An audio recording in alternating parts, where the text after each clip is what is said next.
Hello and welcome. We're going to get into another video, and today's video is dedicated for the Master League viewers who's always been very generous with this channel. Like, the amount of likes we get on the Master League videos is easily the ratio of like 3 times of what any other video would get. So thank you so much for that. And just for you, I am making this dedicated video like literally at like 11 p.m. or something. So yeah, Master League in the new season isn't that much of a different than the previous seasons. Lots of Pokemons are viable. I see that Metagross is up high on the PvP ranking. Same goes for Xernius. To be honest, Xernius is just a beast now. Think of Geomancy as a charm, but also generate lots of energy, like a charm combined with a snot. It's not that exaggerating, but it's close to that level. It's so insane of a fast move, like right now. Now, that still doesn't make it able to beat Zation. But if you're on energy ahead, you can do lots of damage from the close combat. And the other thing I noticed is that White Eurum is much better now, and that's because of the Dragon Breath buff. Now, what makes him also good is that it's the Pokemon that you lead, and the most neutral Pokemon you could lead. It's like similar role to Pulkia, except that it can hit the Zation with a super effective fire type move. If you pay attention, there is Lunala at number 8, but also people might say that Lunala is number 1 safe swap in this cup, so that's why you will face lots of Lunala. So Lunala plays the same role as White Eurum and Pulkia, which is a safe Pokemon that you could lead without getting hard countered. Shadow this season got a huge buff as well. Now we have Shadow Claw, we have Close Combat and Ice Punch. That's the moveset you want to learn. Shadow Claw is actually huge, and it makes it able to spam charge moves with counter, especially after the nerf counter isn't as good as it used to be. Now Kyogre is making a comeback at number 13, and that's because, it still beat anything in neutral matchups, especially the steel type Pokemons. Now if you go to the top performing type Pokemons, PvP is saying that Xernius, Lunala, and Zation are the top 3, and of course other Pokemons are still dead, such as Kyogre, such as Ho-Oh, such as Zation, Zamazenta, White Black Eurum, and then Primarina is also on the list. Now, number 1 Pokemon, as you can see, is Crown Zation, and that's why the first 2 teams will be about Crown Zation. And honestly, this is the team I actually kept losing to in the Master League, and I couldn't know why. I didn't know why as well, and it turns out it's just because Reshiram is just so free right now and so safe to use, and people are just running it because either Reshi or Zekrom both take neutral damage, so they both resist the fast move from Zation. But isn't that also what Pulkia can do? Well, yeah, Pulkia can do that, but Pulkia doesn't have a good charge move to spam other than the Dragon type, so if they resist the Dragon type, you're stuck with Aqua Tail, while like Zation and Zamazenta can throw the Fusion Flare moves, and Fusion Flare, Fusion Fire, and Electric Fusion move, and both are like these Side Strike type of damage. Like, they are Side Strike clones. That's how great these charge moves are.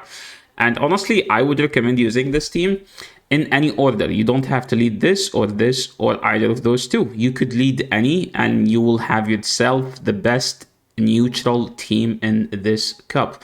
The second Pokemon on the list is actually Pulkia, and with Pulkia you could also run this team, but if you want to do something different, you want to run something hard counters the others, I don't hate using Zamazenta with Pulkia. Also the other, like the Lion, Necrozma Lion. But the third, I think you still have to run a Dragon, like ABA type of teams. So with this team, you pretty much lead Pulkia and you just don't swap it, no matter what the lead is. Unless they lead Primarina, then you're cooked. But other than that, you just stay in the lead no matter what. But at one point you could go for a catch or something like that. But I usually, like, if I am playing ABA Dragon, I will just stay in the lead no matter what, and then either go for alignment or just go for shield advantage, and that's like the main thing about this team. Number 3 is actually Metagross, and I don't know why Metagross over Zamazenta, but I'm assuming it's the Meteor Mash buff. Meteor Mash is now 45 energy move, I think. And also the Shadow Claw with the Meteor Mash combination is just very lethal, like a very deadly combination. if you want to use Metagross, you still have to go with double steal with Pulkia. How do you do this? It's up to you. So if I were you, I would just lead Pulkia. If I see Ho-Oh, I stay in. If I don't see Ho-Oh, I just swap out. Okay, because you have to bait out the Ho-Oh. If you don't see Ho-Oh in the lead, you have to bait it out. Now, the moveset is on PvP is still Meteor Mash and Earthquake, which is going to make it very, very awkward into Ho-Oh. But if you're willing to use this team, I think you have to go for it. Or you could, you could just do a Reshiram here. You could also use a Zekrom here, and that's like, a fun type team to use. And after Xernius, after Metagross, we have Xernius. And I was looking at like what's the best Pokemon that could make a trio with Xernius, and the answer was actually Tyranitar. It's not something I expected, to be honest, but Tyranitar like kind of covers all the weaknesses except one weakness, which is Zation. So if you're willing to play out that matchup without complaining, I think it's worth it. So if you want to use this duo, you have to use a third that's at least neutral to Zation. And those neutral Pokemons in Zation are Giratina Origin. Yes, you still take Super... Well, you don't take Super Effective. They don't run Play Rough. Or you just use Lunala, and you just rely on the Lunala's bulk in this specific matchup. Now, the next Pokemon is something I actually did not expect, but I'm not surprised, to be honest, because of the Dragon Breath. White Eurum is such a beast right now. And if I have to tell you one Pokemon that's so neutral to all the leads, it's actually White Eurum, not Pulkia, not Zation, not Reshiram, not Zekrom. It's actually White Eurum. And you have to run this specific moveset, which is Dragon Breath, Fusion Flare, and Ice Burn, or the Ice move that this thing has. Because if you're leading into Zation, you can just throw the Fire type move, right? If you're leading into Pulkia, you have to play the Bait type of charge move. I actually saw someone running Dragon Breath, the Fire move, and Ancient Power. Why Ancient Power? Because he was like, none of the Ho-Ohs are shielding the Ancient Power, so you might as well just go for it and kill them like after a couple of Dragon Breaths, which is actually very smart. I did not think about it. I am someone who is very cheap when it comes to legacy moves. I always run the legacy moves, and I'm not gonna TM off them because I only have one hundo. So if you have more than one hundo, I think you have to run one in with Ancient Power and just have fun. Throw Ancient Power into the Ho-Ohs and people won't actually shield that.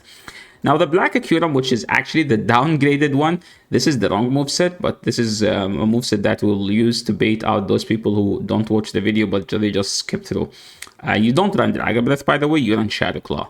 Why Shadow Claw? Because Dragon Breath is bad in the current meta. Just as simple as that. You have to run Shadow Claw. Why Shadow Claw? Because Lunala is very popular, and to destroy Lunala, you kind of want that Shadow Claw, because you're just gonna CMP them every time, and then you are just gonna out CP them, stat them, like you have way more CP than Lunala. So like after a couple of Shadow Claws, you can one-shot them with the fusion move.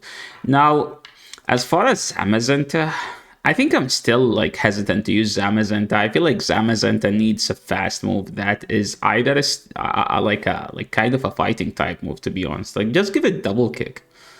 I think that would be too insane. But yeah, this is what we said about Pulkia having Aqua Tail. That would be too insane. And look at it, it's barely hanging out in the meta right now. Now, as far as Lunala, as far as the team that I am going to be using, I don't like using Zation. It's very RPS Pokemon. So I'm just going to run something like this. Lunala, Pulkia, Ho-Oh, 3 neutral type Pokemons. I am not going to risk getting RPS by some random people who just, max out all high CP Pokemons. So I'm just going to play neutral and try to rely on outplaying them. As far as the Alga, I actually couldn't find a team that makes sense in this meta, so I'm just gonna do Kyogre, Dialga, Reshiram, or replace this with another fairy type, or actually do something like Lugia, to be honest. So yeah, this is pretty much all you need to know about Master League this season. If there is a team that I missed, a Pokemon that I missed, I think it's gonna be Mud Shadow, but I am actually gonna try to feature some Mud Shadow battles. So in the meantime, thanks so much for watching, and I hope you guys enjoy the rest of your day, night, or whatever you're having. If you made it this far, don't forget to like the video and subscribe to the channel, and click on the hype button if you see it, because I know I haven't made content in a while, but I'm trying to get back into it. So please try to help me also as much as possible. Just click on the hype, because it's been a while since I made content, so YouTube doesn't like people who are inconsistent with their uploads. So if you would appreciate more of this content, make sure to spread it out. Thanks so much for watching. We'll catch you all in the next video. Peace.